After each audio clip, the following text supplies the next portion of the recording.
Всем привет! Меня зовут Рита Лейченко, и я студентка магистратуры по клинической нутрициологии в университете Абердин, Шотландия.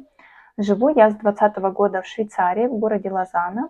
Мне 30 лет, и у меня есть две маленькие дочки, старшей 6 лет и младшей 3 года. Начала я учиться на нутрициолога 2 года назад, полностью онлайн. COVID дал огромный толчок развитию онлайн-обучению даже на уровне университета. Обучаюсь я полностью на английском языке. Мое первое образование – переводчик английского языка. Сегодня мы поговорим о том, кто такие нутрициологи, какое у них образование, в чем отличие от диетологов и как они могут вам помочь. Кто такой нутрициолог?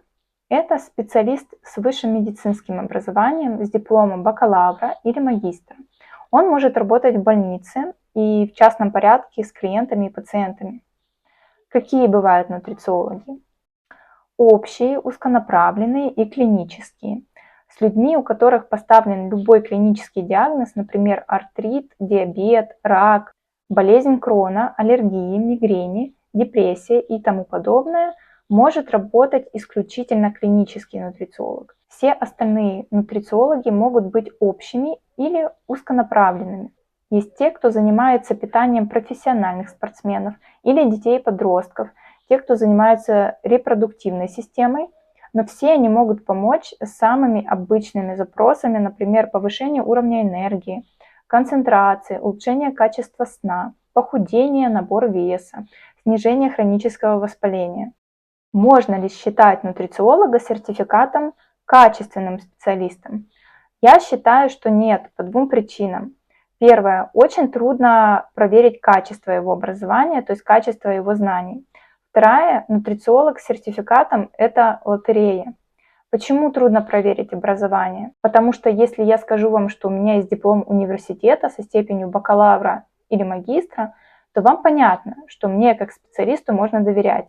За качество моих знаний несет ответственность университет, который тоже в свою очередь контролируется, и его программы аккредитованы. Если я скажу, что у меня есть сертификат, а еще добавлю не просто сертификат, а сертификат международного образца, звучит отлично, но, к сожалению, это просто пыль в глаза. За этими словами ничего не стоит.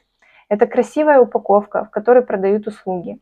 Подобные школы и их программы никем не контролируются и не оцениваются. Они могут дать некачественные знания и выпустить неквалифицированных специалистов.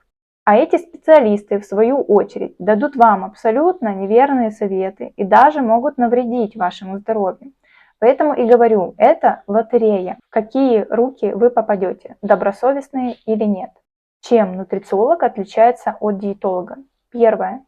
Диетолог обязан пройти практику в клинической обстановке, то есть в больнице от 800 до 1500 часов. Это приблизительно от 3 месяцев и более.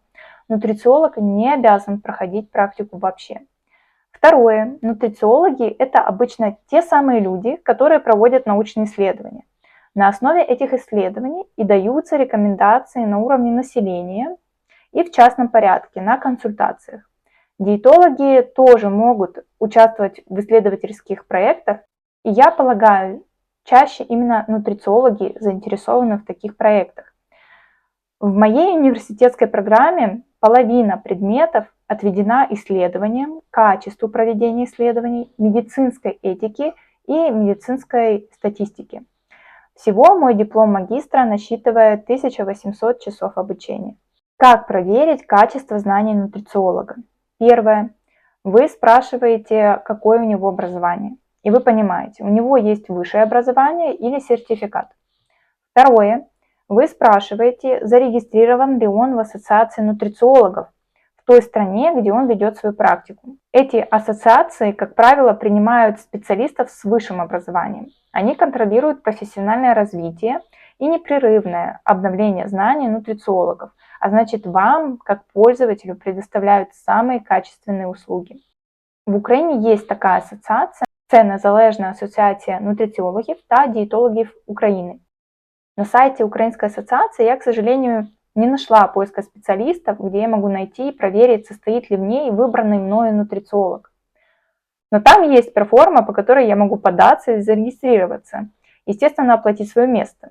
но поиск по реестру я не смогла найти, к сожалению. Напротив, в швейцарской и в британской ассоциациях можно с легкостью найти поисковик, куда вбиваются данные того нутрициолога, которым я интересуюсь, и я могу проверить, состоит он в этом реестре или нет. На этом все. Я надеюсь, вам было интересно. Ставьте лайки, подписывайтесь, делитесь видео, задавайте вопросы в комментариях, а также предлагайте острые для вас темы для следующих выпусков. Всем пока и до новых встреч!